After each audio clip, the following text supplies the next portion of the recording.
Mr. Berto, first I want to congratulate you because you made the key point of this whole hearing for me. It's the opportunity cost that we should be talking about.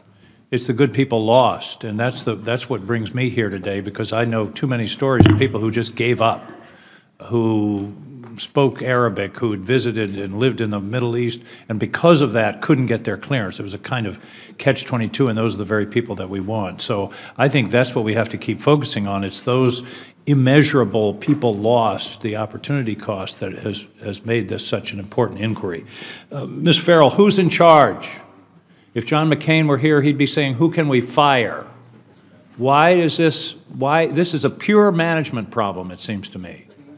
This is a management problem, and I've referred to the Performance Accountability Council because those are the principals that are in charge of implementing the reform efforts and overseeing. Who is on that council? Who are the people? It's the Deputy Director for Management at OMB. It's the Director for National Intelligence, who is also the Security Executive Agent, which means that person sets the policy across the federal government. Well, my problem with that is anytime you have a council, and the term all of government has been used, I'm sick of that term. That means none of government. That's what people say when nobody's in charge. Is there one person who has the responsibility for fixing this problem? And who are they?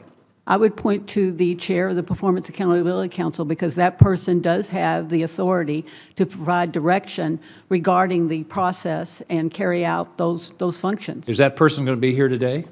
Do you know? I believe that person declined. Well, that's kind of ridiculous, isn't it? So the one person in the government that's in charge of this issue, that's a very important issue, isn't here because, did they have to wash their hair? What's the deal? I can't speak for OMB, sir. Well, that's really that's really disappointing. Okay. Again, for you, Ms. Farrell, the private sector has moved on from the 1940s style of doing these things. The financial sector does it much more quickly. Have we tried to learn from them? Has there been any effort to study how the financial sector does this, for example? I do believe that the executive branch agencies have reached out to the private sector. After the Navy Yard shootings, they did a 120-day review. They identified challenges within the process. There was a lot of coordination with government and non-government. Many of the recommendations that they had were recommendations that they have been working on, though, since the reform began, back with the passage of the IRTA. Well, I would hope that we could try to learn something from the private sector because they appear to be doing this much more efficiently. Mr. Berto, a technical question. The people who come to interview you to redo these security clearances, do they carry a clipboard?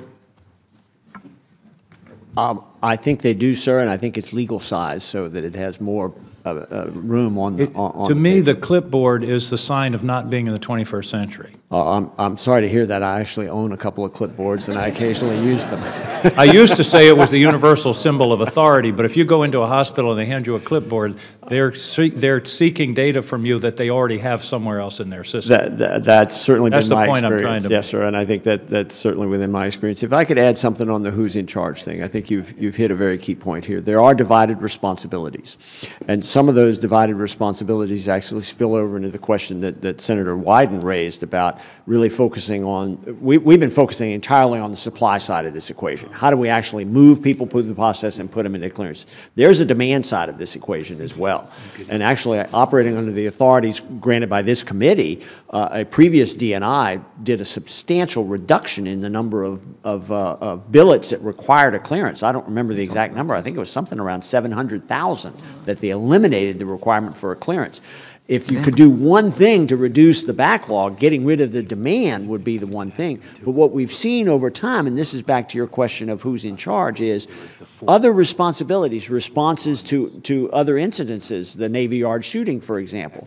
We see, when I was back in the Defense Department, what I saw was, in fact, you had to practically get a clearance to get a pass to get on the base, even though there would be nothing you would ever touch in the way of classified material once you got on. That's out of an abundance of caution of we don't want somebody to be able to come on the base with a gun and be able to kill our people, right? There are other ways to do that, I would submit, than expanding and lengthening the background investigation process, and continuous evaluation and using 21st century technology is a key of that. And the government has to do that. I'm running as out well of as time, the but I want to ask contractor. one more question. Am I correct in taking from this panel that these security clearances are not transferable, they're not portable? You get one in one agency, and if you go to another agency, you have to start all over? It varies. There are parts of the government where That's a disappointing answer. there are places where the portability is pretty robust, and it doesn't take very long, sometimes maybe only a day or two. There are others, Department of Homeland Security, for example, where I believe the average to move from one to another is almost 100 days. And this is for Within the somebody same that department, already, under the same cabinet I'm office. sorry, they already, I can't believe what you just said. You mean a person within the Homeland Security Department who has a clearance to move from one job in Homeland Security to another job in Homeland Security takes 100 days? Yes, sir, and it could even mean that a contractor sitting at the same desk, moving to a different contract, has to go through a new process. That's preposterous. Yeah, I think that's a very nuanced and subtle word to use for it. Yes, sir. Thank you. Thank you, Mr. Chairman.